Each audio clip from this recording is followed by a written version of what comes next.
Operation বলে তারপরে আপনি ওষুধ যখন বলেন না, সত্যি আপনাকে যে ওষুধ দেয় না, আপনার জন্য কোনো মতেই ভালো হয় না।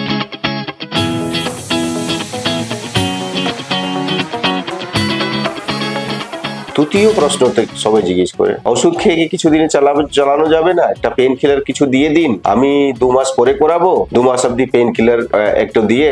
না, পেন কিলার বলে এমন একটা ওষুধ দিন যেতে আমার ব্যথা না হয়। এটাও একটা মুশকিল জিনিস আমাদের সামনে। এমন কি ওষুধ দিয়ে দেবো যে শুধু 2 মাসে কাজ করবে, 2 মাসের পরে কাজ করবেন? যদি আমার কাছে এরকম কোনো ওষুধ থাকে, এরকম কোনো পদ্ধতি থাকে কি যে 2 মাস আপনাকে একদমই ব্যথা ছাড়া রাখবো, তাহলে তো আমি 2 বছরের জন্য দেবো না কেন? ঠিক এই জায়গাতে পেন কিলার নাম নেবে না, কিনা না পেন কিলারটা দিন। কেন পেশেন্ট নিজেও জানে পেন কিলারে ক্ষতি হবে, লিভারে ক্ষতি হবে, হার্টে ক্ষতি হবে, কিডনিতে ক্ষতি হবে, এটা পেশেন্টও জানে। আমি কয়েকটা সময় জিজ্ঞেস করি, ইন্ডিয়াতে তো ভাই দরকার কি আছে? ইন্ডিয়াতে তো ডাক্তারের লেখা দরকার নেই ব্যথার ওষুধ। ব্যথার ওষুধ আপনি দোকানে গিয়েও কিনতে পারবেন। সেই জিনিসটাকে আপনি একদম ফ্যাক্ট হিসাবে নেবেন। ঠিক আছে, কি আপনাকে ডক্টর ওষুধ দিচ্ছে না, কেন দিতে চাইবে না? ওর কি পয়সা লাগছে নাকি? আর ওকেও খারাপ লাগে যদি আপনাকে ওষুধ না দিয়ে ও ছাড়িয়ে দেয়। কয়েকটা সময় সত্যি ভেবে নিন, যদি ও অপারেশন বলে তারপরে আপনি ওষুধ যখন বলেন না, সত্যি আপনাকে যে ওষুধ দেয় না, আপনার জন্য কোনো মতেই ভালো হয় না। কারণ ও জানে, আপনিও জানেন কি এটা কাজ করতে চাচ্ছে না। তো আপনি আপনার শরীরটাকে মেডিকেল স্টোর বানাবেন কেন? যেটা দরকার সেটা দরকার, যেটা দরকার নেই সেটা খেতে হবে। আমি খিদে পেয়েছি তখনই খাবো, আমার ওষুধে কাজ হলেই আমি ওষুধ খাবো না, আমি ওষুধ খাবো না। আমি যে কোনো ভাবে চালাবো, আমি ওই সময়টা দেখবো কিরকম করে ওই সময়টাকে কাটিয়ে আমার, ঠিক আছে কোনো প্রবলেম হতে পারে, কিন্তু তার সলিউশন নাকি ওই আমার 3 মাস লাগলো, 3 মাসের মধ্যে আমি একটা ব্যথার ওষুধ খেলাম, ফ্রি হলাম, দেখা গেল কি কিডনিতেও ধাক্কা লেগেছে, হার্টেও ধাক্কা লেগেছে। এইবারে আপনাকে বুঝতে হবে বুড়ো বয়সে একটা প্রবলেম হয়, এটা বুড়ো বয়সেই সার্জারি আছে। এখানে প্রবলেমটা কি হয়? আপনার রিপেয়ারটা কম হয়, ড্যামেজটা বেশি হয়। আপনি ইয়াং স্টেজে আপনি ব্যথার ওষুধ খান, আপনি 1 মাস খান, কিছু হবে না।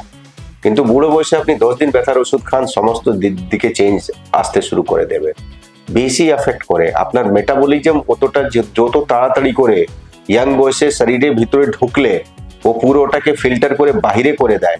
বুড়ো বয়সে ফিল্টার করে অত তাড়াতাড়ি বাইরে করতে পারবে না, অনেকক্ষণ শরীরের ভিতরে থাকে। আর যতক্ষণ শরীরের ভিতরে থাকে ওর ইফেক্টটা তো 6 ঘন্টা 8 ঘন্টা, যত ওর ইফেক্ট থাকবে সেইটুকুনি কাজ করবে, তারপরে শরীরের ভিতরে যখন থাকবে তখন ক্ষতি করবে। এটাকেও বাঁচাতে হবে।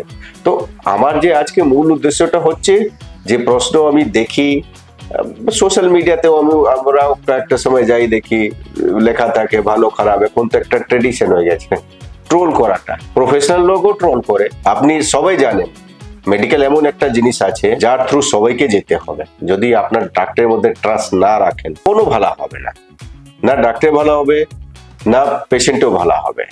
এটা আমরা সবসময় বলি কি যখন আপনি ওই ট্রাস্টটা বিল্ড আপ করে নেবেন, আপনাকে রাইট টাইমে বলে দেবে আপনার কি দরকার আছে, কি দরকার নেই। যদি আপনাকে সময় দেওয়ার থাকে 100 বার সময় দেবে আপনাকে, কিন্তু ওই সময়টা কিভাবে আপনি কি করবেন সেটাও বলে দেবে। হয়তো কষ্ট করলো, আপনার ব্যথাই হবে, শরীরে ক্ষতি হবে না। তো কিভাবে আপনি কন্ট্যাক্ট করবেন? আমার কয়েকটা সোশ্যাল মিডিয়া হ্যান্ডেল আছে, ইনস্টাগ্রাম, ফেসবুক, হোয়াটসঅ্যাপ গ্রুপ আছে। আপনি সেখানে প্রশ্নটা ঢেলে দেবেন। যেমন আজকে প্রশ্ন যেটা আমি উত্তর দিলাম সব ওখান থেকেই পেয়ে দিয়েছি, এটা আছে। আর আমি মাসে চেষ্টা করি একবার জুমে অনলাইন আসার জন্য, সেখানে আপনি সরাসরি প্রশ্ন